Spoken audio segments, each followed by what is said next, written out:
की सबसे बड़ी खबर के साथ करेंगे। इस वक्त की बड़ी खबर सामने आ रही है। झारखंड में इंडी गठबंधन में घमासान मचा हुआ है। सीट के फॉर्मूले पर गठबंधन में फसाद देखने को मिल रहा है। सीटों को लेकर के आरजेडी सीपीआई एमएल में नाराजगी देखने को मिल रही है। 12 सीटों से कम पर मानने को तैयार नहीं है आरजेडी। वहीं सीट के फॉर्मूले से आरजेडी नाराज है। सीपीआई आज दोनों ही दल कोई बड़ा फैसला ले सकते हैं। सीपीआई एमएल 6 सीट पर लड़ना चाहती है चुनाव। तो इस वक्त की बड़ी खबर सियासी गलियारे से सामने आ रही है। महागठबंधन में अब फसाद देखने को मिल रहा है। आपको बता दें कि आरजेडी सीपीआई एमएल में नाराजगी है और 12 सीट से कम पर आरजेडी मानने को तैयार नहीं है।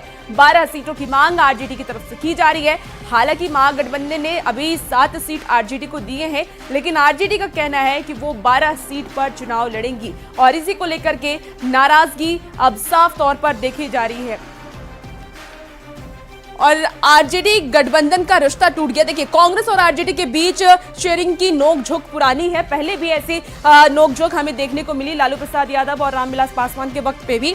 2009 लोकसभा चुनाव के दौरान लालू प्रसाद और रामविलास पासवान ने दिल्ली के एक होटल में बैठ करके प्रेस कॉन्फ्रेंस की थी, जिस पर कांग्रेस विफल गई और बिहार में गठबंधन टूट गया।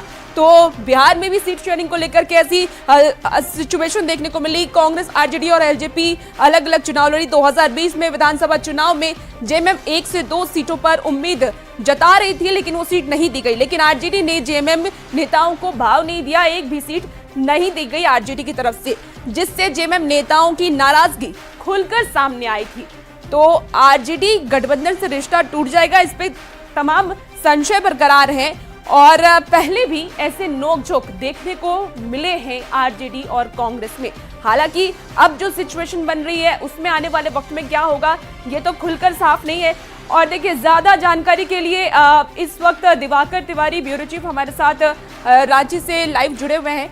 दिवाकर जी, सीधा सवाल यही कि जिस तरीके का कड़ा रुख आरजेडी अपना रही है, क्या लगता है आने वाले वक्त में क्या महागठबंधन टूट जाएगा? देखिए, आरजेडी ही नहीं, जो लेफ्ट दलों में शामिल सीपीएम है उसकी भी तल्खी सामने आई है। और सुभाषिनी अली जो पोलित ब्यूरो की मेंबर हैं, उन्होंने बहुत ही तल्ख बयान दिया है। उन्होंने कहा है कि कांग्रेस हमेशा से ही अपनी क्षमताओं से ज़्यादा सीटों की डिमांड करती रही है और कांग्रेस को ये समझना चाहिए कि कांग्रेस की ताकत नहीं बची है, बल्कि वो गठबंधन के बूते जीत रही है।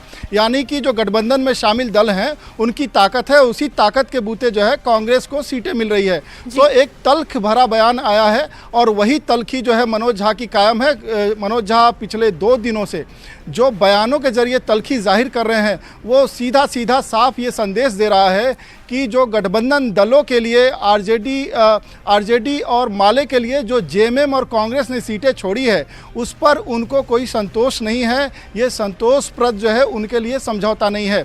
और देखिए कि ये समझौते जो है जाकर बाद में टूट के कारण बनते हैं, वो इतिहास में भी है। जिस तरीके से आपने जिक्र किया कि 2009 के लोकसभा चुनाव में इसी तरीके की तल्खी बढ़ी और फिर उसके बाद जो है कांग्रेस आरजेडी के साथ रिश्ता खत्म हो गया और आरजेडी और कांग्रेस अलग अलग चुनाव लड़े।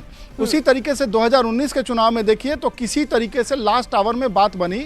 उस समय तेजस्वी जो है यहीं रांची में होटल में बैठे थे और हेमंत सोरेन जो जेएमएम के नेता हैं और आरपीएन सिंह उस तत्कालीन जो है कांग्रेस प्रभारी थे, दोनों ने मिलकर पीसी कर दी और उनके लिए 7 सीटें छोड़ दी। हालांकि उस वक्त जो है लालू प्रसाद और तेजस्वी किसी तरीके से इस बार जो ये तल्खी देखी जा रही है वो सीट के नंबर को लेकर के है या सीट को लेकर के है कि किसी एक जगह से सीट पे दावेदारी आरजेडी कर रही है और जेएमएम भी वहीं से दावेदारी कर रही है? देखिए, सीट के नंबर्स भी हैं और चॉइस ऑफ सीट भी है। जिन सीटों पर आरजेडी अपनी दावेदारी कर रही है उस पर तो जो है जेएमएम ने अपने उम्मीदवार तय कर रखे हैं, कांग्रेस ने भी अपने उम्मीदवार तय कर रखे हैं। उसी तरीके से अगर सीपीआई माले की बात करें तो वो 4 सीटें उन्हें जो गठबंधन में मिल रही है, बगोदर, निरसा, सिंदरी और राजधनवार, उसके अलावा वो जमुआ और पांकी पर दावेदारी कर रही है। जमुआ पर जेएमएम ने पहले ही बीजेपी से जो बागी तेवर अख्तियार करके आए थे केदार हाजरा, उनकी उम्मीदवारी तय कर रखी है। तो सीटों की संख्या तो फंसी रही है साथ ही जो है चॉइस ऑफ सीट का भी पेच उलझ रहा है। और दोनों ही जो घटक दल हैं उनको लगता है कि उनके साथ जो है सम्मानजनक जो है रवैया नहीं अपनाया जा रहा है। जब ज्वाइंट प्रेस कॉन्फ्रेंस की जा रही थी तो उसमें 2 दल क्यों थे, वहाँ तो जो है 4 दलों की बात थी। आरजेडी के नेता तेजस्वी जो है एक दिन पहले ही शाम को मिलकर आए थे हेमंत सोरेन से, कांग्रेस के प्रभारी गुलाम मोहम्मद मीर से, और राहुल गांधी से भी मुलाकात हुई। राहुल गांधी संविधान सम्मेलन में चले गए, लेकिन जो सीटों का पेच उलझा था उसको सुलझाया नहीं और यहाँ से वो निकल गए। दिवाकर जी, इस बीच आपको रोकना चाहूंगी, इस वक्त की एक और बड़ी खबर सामने आ रही है, अपने दर्शकों को बता दें और आपको सुनाते हैं कि आरजेडी के राज्यसभा